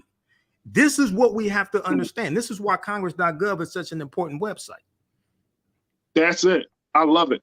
Real Brooklyn, they say they are being more accommodating because people are fed up. People are angry, and anyone that comes along and show any empathy for them, that's where they will roll. And then let me just tell y'all something. Even in our pain, even in our struggle, we can't get desperate. We could, because if we get into emotional space, if we get into this emotional space, right? Well, we just need something. We just need something. Then we lose sight. Like, we can't get desperate. We can't get weak. I mean, look, we're resilient people. We've gone through a lot of things in this country, but we can't just drop the ball just because we're tired. Well, we have to have strategy and determination, and we have to be able to assess these policies. Can you see the link that I just posted here in the chat? It says White House. Yeah, I see the link, and what I would do, Ariel, if you can take that link up.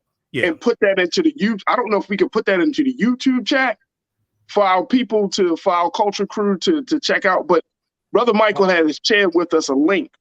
Yeah. If you get a chance, just pull it up on the screen. I want people to see the title of it. Yeah. They can we got a few minutes left because I got to bring on my next guest, Brother Michael. Okay. But, you my guy, so we're gonna bring you back on. Okay. But I definitely want people to see that. DeAndre, let me pull up a couple more comments. DeAndre, you say facts. We are not a monolithic people. That statement I just typed is a literal comment. It goes in everything that we do and live by. Absolutely. We're not monolithic. Right. Truth is power. You say, did we forget that we raised the Wage Act, Paychecks Fairness Act, and protecting the rights to organize an organization when we have to protest in the streets for police and justice? That's my Democrats. Yeah, that passed the House. That did not pass the Senate, the Paycheck Fairness Act. Yeah, but it needs to pass the Senate, though. But it did pass the House of Representatives. So we got so many different things going on, but you know what? Get past all of the emotion, get past the rhetoric, and see for yourself. See for yourself. And when you see for yourself, tell your friends and your family, hey, look at the whitehouse.gov, go to congress.gov. Let's look at this because we're having emotional conversations about real life stuff. Go ahead, Brother Mike. We got the final one. That link that I posted, can you show that can you click on that, show that on the big screen? I want people to see the title of it. Okay. Because this is the fact sheet that shows how the policies of the Biden-Harris administration have benefited African Americans. See, proper documentation ends all conversation. I don't go back arguing back and forth with people. I deal with facts and evidence, okay? You read this right here. This is the latest one. This was updated June 19, 2022. The Biden-Harris administration advances equity and opportunity. Make it big if we can, Ariel. Yeah, make it big, yeah. The Biden-Harris administration advances equity and opportunity for Black Americans and communities across the country. Go through and read this. Share this with your friends and family. Besides me, I don't know anybody else. I haven't seen anybody on MSNBC, anybody on these other shows talk about this. This goes through and breaks it down category by category. Education, the American Rescue Plan, when it deals with the infrastructure bill, COVID-19, Emmett Till anti-lynching bill, all this stuff. Okay, so when you got people say, what did we get? Well, read this. Okay, this breaks it down. Now compare this. Don't compare this to the almighty. Don't compare this to to perfection. Compare this to the alternative. because Republicans overwhelmingly were against these policies and are trying to block these policies and stop future policies like this. Absolutely. Absolutely. Brother Michael, we appreciate your time, brother. Yeah. And again, this is my website, theafricanhistorynetwork.com, because I teach my online classes there also. Yeah. Talk to us about the online classes. We know that you're still continuing that process.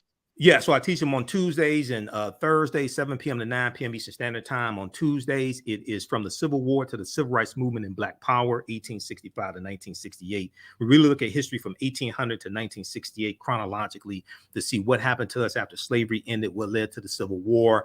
How did we get, and you scroll down and you see the information for the classes. Scroll down, you see the information for the classes. How do we get to where we are today to understand where we need to go from here? Okay, keep scrolling, and it's right there. You'll see the flyer. And then on Wednesdays, it's ancient Kemet, the Moors, and the Ma'afa, understanding the transatlantic slave trade, what they didn't teach you in school. Kemet is one of the original names for Egypt. We deal with thousands of years of history and what leads up to the transatlantic slave trade taking place, and go through and study the transatlantic slave trade. So I do a PowerPoint presentation. We have book references, articles, video clips. We do the sessions live. All the sessions are archived and recorded. You can go back and watch it anytime. So a year from now, 2 years from now, you still have access to the full class.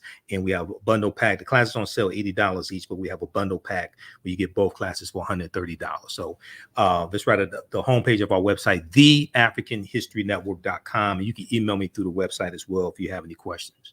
There it is. And Brother Michael, Lana, our watcher, she said she signed up for the class, Doc. So okay. Thanks. What's her name? So What's her name? Lana Latham. Okay, all right, Lana. She may be in class. She said she signed up for the class. She said in the chat with the fire emojis too. Oh yeah, we deal with, man. We got. I have a binder that I created the curriculum for the class. I've been studying history 30 years. I created the curriculum for both classes, so we get into some deep information. There we go, Brother Michael and whole chat. It's always a pleasure to have you, man. And again, we'll bring you back on next week, bro. Let's bring you back on next week to chop it up. All right. All right, thanks. No problem, Farajii. Take care. Thank you, brother.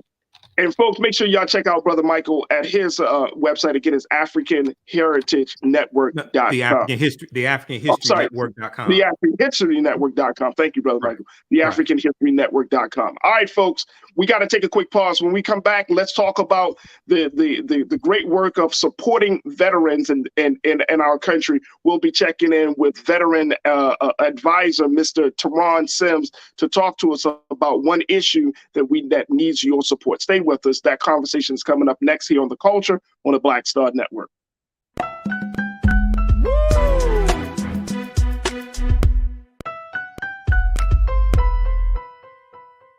Hatred on the streets, a horrific scene, a white nationalist rally that descended into deadly violence.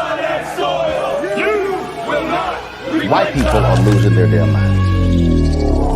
As an angry pro-Trump mob storms the U.S. Capitol, we've seen We're about to see the rise of what I call white minority resistance. We have seen white folks in this country who simply cannot tolerate black folks voting. I think what we're seeing is the inevitable result of violent denial. This is part of American history. Every time that people of color have made progress, whether real or symbolic, there has been what Carol Anderson at Emory University calls white rage as a backlash. This is the rise of the Proud Boys and the Boogaloo Boys. America, there's going to be more of this. Here's all the Proud Boys, guys. This country is getting increasingly racist in its behaviors and its attitudes because of the fear of white people. The fear that they're taking our jobs, they're taking our resources, they're taking our women. This is white fear.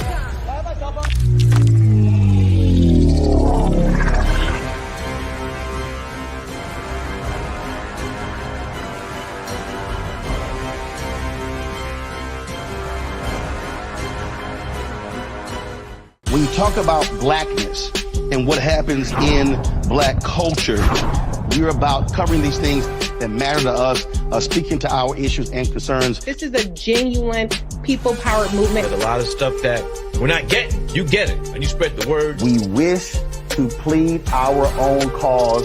Too long have others spoken for us. We cannot tell our own story if we can't pay for it. This is about covering us. Invest in black-owned media. Your dollars matter. We don't have to keep asking them to cover our stuff. So please support us in what we do, folks. We want to hit 2,000 people, $50 this month, raise $100,000. We're behind 100,000, so we want to hit that. Y'all money makes this possible. Checks and money orders go to P.O. Box 57196, Washington, D.C. 20037-0196. The Cash App is $RM Unfiltered. PayPal is R Martin Unfiltered. Venmo is RM Unfiltered. Zelle is Roland at RolandSMartin.com. When we invest in ourselves, we're investing in what's next for all of us. Growing, creating, making moves that move us all forward. Together, we are Black Beyond Measure. Hi, I'm Dr. Jackie Hood Martin, and I have a question for you. Ever feel as if your life is teetering and the weight and pressure of the world is consistently on your shoulders? Well, let me tell you, living a balanced life isn't easy. Join me each Tuesday on Black Star Network for A Balanced Life with Dr. Jackie. We'll laugh together, cry together, pull ourselves together, and cheer each other on. So join me for new shows each Tuesday on Black Star Network, A Balanced Life with Dr. Jackie.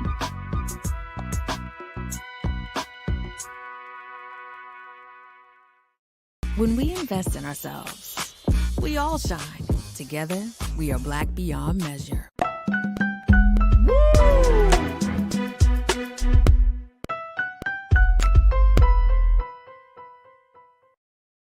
All right, folks, for our final conversation here on The Culture today, we wanted to talk about the struggles of veterans coming back home and finding employment and finding homes. And this has been an ongoing issue across the country, folks, because we're seeing that around, according to the latest, some of the big data, around 20% of Americans work in a field requiring an occupational license, and that number jumps to 33% for military spouses. Now, the case is that occupational licenses are not valid from one state to another, and that means that spouses have put in countless hours, days, weeks, and months to get their unique certification, have to start from scratch, even though they have made the ultimate sacrifice by serving in our nation's military. So today we wanted to just have a conversation with Teron Sims, who serves as a military and veterans advisor at Merit, to talk to us a little bit about this issue of how we can get veterans accommodated back to civilian life and how we can do it from state to state. Let's bring Teron into the discussion. Teron, thank you so much, sir, for being with us this afternoon. How are you, brother? Well, brother, how you doing? Thanks for having me. You're welcome. You're welcome. Good to hear. Brother Teron, let's talk a little bit about this, because this might seem outside of the normal discussion that we have, especially within the Black community, about the struggles of veterans. We know about, the veteran black men and women serving in the military, but life after the military can be very, very hard. What aren't we talking about enough of when it comes to veteran life and those trying to get reacclimated back into, going to work and getting homes and just getting back into civilian life? Well, first, I really appreciate you discussing this issue on your show, because most people aren't aware that every Black person is a military family member. Wow. I myself am a fourth-generation veteran, so I'm a little more unique in that perspective, because my family's been serving continuously since World War I. But if every Black person on this show actually takes a second to pause, if either your brother, your sister, your mom, your dad, one of your grandfathers, or one of your grandmother's brothers, bunch of your uncles or some cousins have served in the military, right? I know so many other folks who have no military or veteran familiation other than themselves. But Black people, no matter who you speak to, they had like I said, a mother or dad who fought in Desert Storm, or an uncle or grandparent fought either Vietnam, Korea, or World War II, right? And so this issue is very unique for the Black community. So to the point of the issue that we're talking in the present with respect to military spouses and veterans attempting to find employment, whether from the military spouse perspective, moving from state to state to state with their active duty spouse, you have to also take into account that Black people are quote unquote overrepresented in the military, right? So even though we make up 10 to 13% of the population, depending on how you look at the census numbers, we make up over 30% of the population in the military. Wow. Right? So even though this issue is important for the country as a whole, as Black people, we really do need to be attentive when it comes to veteran military family issues. So to your point on talking about military reciprocity, obviously, as you know, and probably better than I, when it comes to employment numbers, Black people are at the bottom, right? Right. Any negative stat there is out there, whether it's education, access to healthcare, or in this case, employment, Black people are at the bottom of it. So, my job is being with the advisor, military and veteran advisor with Merit, is bringing all these advocacy groups like the Association of United States Army, Blue Star Families, Women Veterans Interactive, and the National Military Spouse Network, and several others, is both bringing a spotlight or a bigger spotlight to the importance of the issues, and then also in this case with Merit, bringing an actual tangible solution that can improve the ability of a military spouse receiving employment when they move from one state to another. Mm. And so, and first and foremost, I'm so happy that you're able to shed a light, Brother Teron, around the fact that, we are overrepresented, because I didn't even know that number. I didn't know that we were, 30% of the military population, which is something. So a lot of the conversation around the military it like hits home. It truly affects Black people in a very significant way. And I will agree with you. My sister has been a part of the military. She was in the Marine Corps. My dad was in the military. He was in the Army in Vietnam. So we're seeing this. And I'm wondering, do you think that where we are right now, and I want to get to the nuts and bolts of this in a moment, but at least, do you feel like as much as America has put out there that it stands behind its military, that it stands behind its soldiers and its veterans, how true is that as a military man yourself? Do you really see that? Do you feel that? Do Black soldiers experience that love? So, look at it from this perspective. I would say that in their hearts, elected officials, in their hearts, they care, right? But as a policy writer, it's very easy to craft policy and to write legislation that solves various problems, right? In this case, military spouse and veteran reciprocity. The beauty of the technology that Merit has available and has offered with respect to partnering with all the states in our country and our U.S. territories is that the Merit's tool provides that tangible solution to the policies that our state level elected officials have crafted. Mm. Mm. So what does that mean? Does that mean that we should expect more military officials or those who come out of the military system, more veterans to get involved in politics? Like, how did we bridge that? Wow. I mean, we hear about the heroes, yeah, right? And when I think of military, Black military, I'm thinking of Colin Powell. Now, I have, I have a lot of respect for Colin Powell, even though he might be a Republican. But you can clearly see that he operates from a different set of principles, right? Of things. So, do we need more of Colin Powell's, for lack of a better word, in order for us to help for our men and women in the military to feel like they are seen and heard? I would say yes. Now, I was listening to your other show, so I would say, you and I had a Scotch and cigar conversation. I'd give you my pal for president in 2000 theory.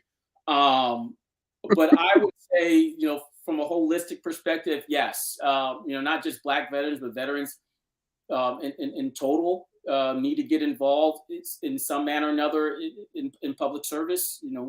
As a former cadet of the United States Military Academy at West Point, part of our oath is service to the nation. In this case, continued service to the nation. And a certain aspect of that is having control, or a certain level or aspect of control over your fate. And if you're not seeing legislation, policies, or those legislation policies that you believe in being properly appropriated, well, instead of sitting on your couch or sitting in your back patio complaining about it with your friends and your family, you need to act with your feet, act with your hands, and become involved. Whether that means being part of your civic association, whether that means joining groups like Blue Star Families or AUSA, Women's Veteran Interactive, et cetera, or if that means running for office, right? Because if you don't broadcast the issues you care about, you cannot be upset when your elected officials don't broadcast them for you. Right, absolutely. So let's talk about these professional licenses, Brother Teron. What does this mean? Like veterans being able to work in various states without the scrutiny or without even the red tape of not being from that state, because we know our veterans move around. That you're based in one place, your family might be in another place. So how big of an issue is this? Talk to us about that. So there's an average about 42 days of unemployment that a military spouse faces because they have to first figure out when they're able to figure out what licenses and certifications they either need to attain or retrain on because the state they're moving into or have moved into won't accept or doesn't accept the certifications and licenses that they currently hold. And so what our goal is in a perfect world scenario, which is truly plausible, and I stress that word plausible, is that Merit's tool already will map out what you have with respect to credentials and license to those in the states that you are going to move to, and then translate those so that you don't have to go and recertify for subject areas that you're already qualified to serve. And so how did it get to this point where there was all this red tape? Not knowing the internal and long-term business of all 50 states, because as you know, every state is run on itself. We don't live in a federalist society, right? So states have their own bureaucracies. So there are some states where the bureaucracy is relatively simple, right? But then you have some states where there's a licensing board for every profession you can think of, right? Wow. Right. And so for Merit, we've taken it upon ourselves to hold formal conversations and meetings with several governors, their chiefs of staff, their state's secretaries and commissioner of veteran affairs, and their senior staff and subject matter experts to figure out who we need to talk to, and if they need new legislation, assisting them in crafting said legislation, and how to work within the bureaucracy so that we can translate these licenses and these certifications in order for incoming military spouses and those veterans either live in the state or want to move to the state to attain access and find employment. So this has to be a conversation that both the federal government, but more importantly among the state government, to have with veterans to ensure that the veterans are getting the licenses that they need to gain full employment. Is that the proper way to understand this situation? Kind of. What I would say is it's one of those issues that because it only affects a small population of people. Right. It hasn't really been at the forefront of a lot of leaders. And I don't say that in the negative. I get you. Right. It's just life and reality, right? And so over the past several years, several states have crafted and passed some form of legislation with respect to military reciprocity. Some of it has been totally blanket, which is great. And then others have looked at professions that they knew that because of their bureaucracy and how robust it is, they looked at different types of employment, like education, healthcare, truck drivers, for instance, right, which are very easy to translate from either military to civilian, or if you can draw blood as a nurse in one state, you ought to be able to draw blood as a nurse in another state, right? So for us, it's been a matter of having these conversations with the states because everyone is on board, right? Everyone supports this issue. It's now a matter of showing them that, hey, we have a tool that is relatively cheap, that our partners agree is a good quality tool that can actually breathe life into the legislation that you've already written. Absolutely. Absolutely. So what would you like for our audience to do? What can we do to support our family, our brothers and sisters in the military, to be able to move around the country, to be able to get the employment, to be able to find homes, like to make life a little bit simpler? I mean, you guys have already put your lives out there for us. And, you know, it's not enough to just for you to get like a free cup of coffee or some donuts Right. from the local, you know, there has to, I mean, even though you might like that, but there has to be some real substantial, tangible stuff there, because, you know, it's, I can only imagine, and I haven't served in the military, brother, but my pops have told me that sometimes the burden of the transition can be so great that when you can't get simple things like clothing, can't get food, you can't get the job, you can't get the shelter, it triggers. Yeah. It creates a real psychological issue, because now you're trying to reconcile. Well, I put myself out there. I've done what I'm supposed to do for my country, and this is how my country returned the favor. Mm-hmm. And so I can only imagine that, brother. Yeah, I can fully attest and appreciate what your dad shared with you. I work with several and have worked with several organizations that do their darnest to make that not a reality, right? Right. Sadly, we don't live in a perfect world. You know, the high in the sky answer I can give to that, obviously, is for those. I say everyone needs to be involved in their community for one aspect or another. It can be the PTA, it can be your homeowners association, but I think every veteran, and especially in this case, Black people too, for that matter, right? We all need to put ourselves in a position to where we have some level of control over ourselves and our greater society, however we define our society, our community. With respect to the issue of veteran and military reciprocity, you know, there's a couple things you can do. You know, for information, people can go to our website. It's just simple, www.merits.com/aspire. Our partner groups, the names of which I mentioned, and that's soon going to grow into even more, I would say, commonly known household names of groups that are out there who have been doing the work and carrying the torch for decades. You know, get involved with them. Let your voices be heard, because at the end of the day, unless it's a personal agenda, elected officials are only going to do that which they need to do. So whether that's good or bad. And so you, in this case, the viewers, you need to make, if this is an issue you care about, you need to make your elected officials care about this issue too. Ain't that the truth? Isn't that the truth? Let's take a couple of comments, because folks are checking in, bro, Teron, as we having this conversation about making sure that we support military families, not just those who are active duty military members. Let me see. And also, but the families that these soldiers come from. Real Brooklyn, you checked in and said, as a retiree and is still serving the feds as a federal employee, serving the military with a job skill of combat doesn't get you far in the civilian sector. It's more than being Black. Many folks decide to get out because they couldn't conform to the UCMJ and the military way of life. When this happens, it becomes a struggle to find a job, medical coverage, and housing. And can you speak to that, brother? Yeah, I mean, he put a lot in that, but I can feel him.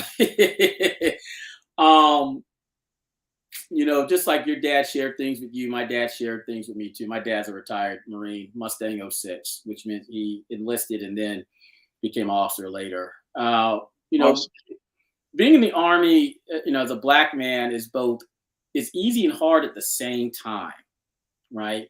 So it's easy in the sense that if you just truly believe, and this goes actually blanket for anyone who's in the military, if you truly believe, stand on your principles, stand for value, truth, justice, et cetera, and you don't care about not getting promoted on time, not getting the jobs you technically should have, you're fine, because at the end of the day, you're still going to have the 1st and the 15th, as I refer to it, right? You're always going to get paid. You're never going to get fired for it. But, but at the same time, we're still Black, right? So you still have those issues you have to deal with. And sometimes, you don't have mentors to lean on. Sometimes you're in a unit where you don't have friends to lean on, and sometimes you're blessed and you do. And so I understand the spirit of a real Brooklyn statement on that. When you get out the military, it can be a little more difficult than it ought to be.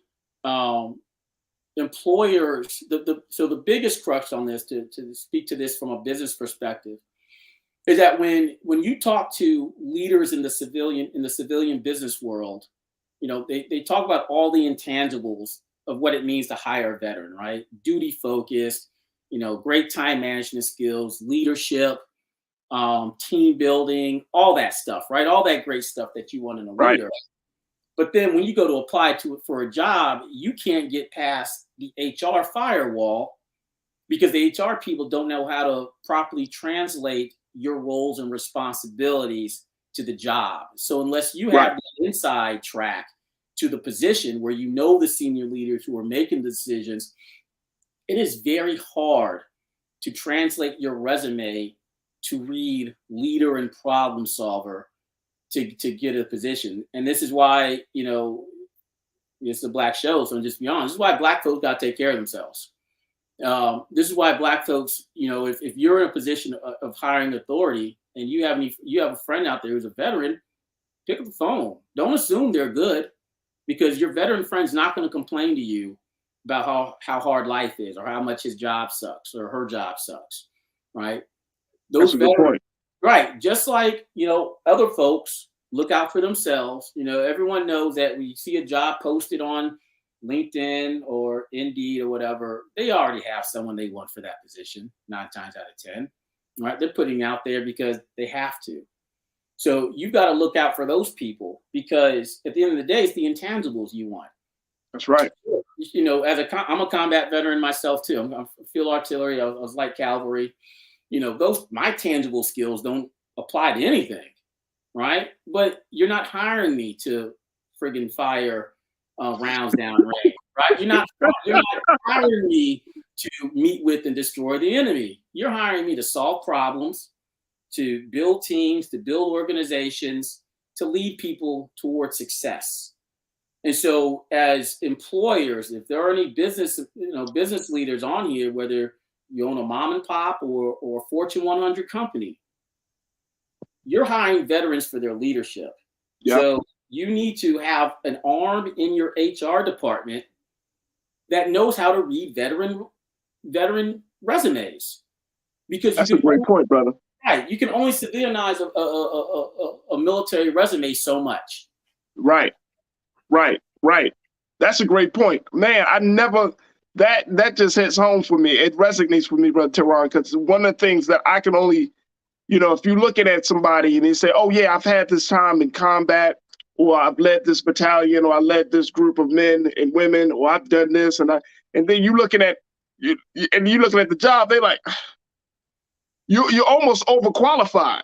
It almost puts you in a space where, people just, like you said, people don't know how to use you, how to bring you on into a team, because you have so many skills. And I mean, of course, being a part of the armed services, you're exposed to so many opportunities to grow personally and professionally, that at the same time, like you get into the business world, into quote unquote civilian life, I can only imagine. And I mean, oh my gosh, I can only imagine. And you're right. And I think that's something that maybe we need to start advocating for, that within every HR department, especially for some of your larger companies, you should have someone there that understands how to break down the veteran's resume and translate it into a civilian resume. Correct. And we know that happens. And you said it best, brother. It happens for white folks. Because white people, and I'm saying this because white people understand the correlation between business and warfare.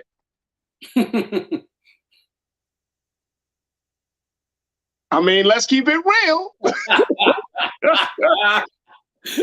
They understand it. So if they see a military man or a military woman sitting in front of them, you doggone right we're gonna bring them in, because they understand the difference. They know that they know in business is warfare. But for Black folks, we have to justify. We have to go through extra steps, and we have to be loud, and we have to present ourselves differently. And so I think that's absolutely right, brother. I think that's absolutely right. We got a couple of moments left, brother Teron. What are some of the resources? I know that you do your work through Merit. So how can people get more information, and how can we help in pushing this process and this issue forward? Well, yeah, so definitely, go to our website, www.merits.com/aspire, ASPIRE.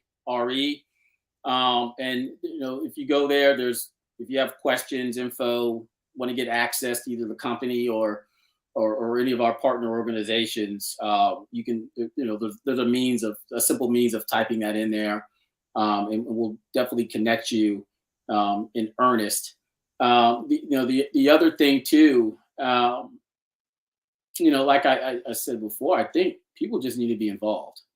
They need to involve themselves through action and not just watching. We can't be spectators. We can't allow ourselves to be spectators.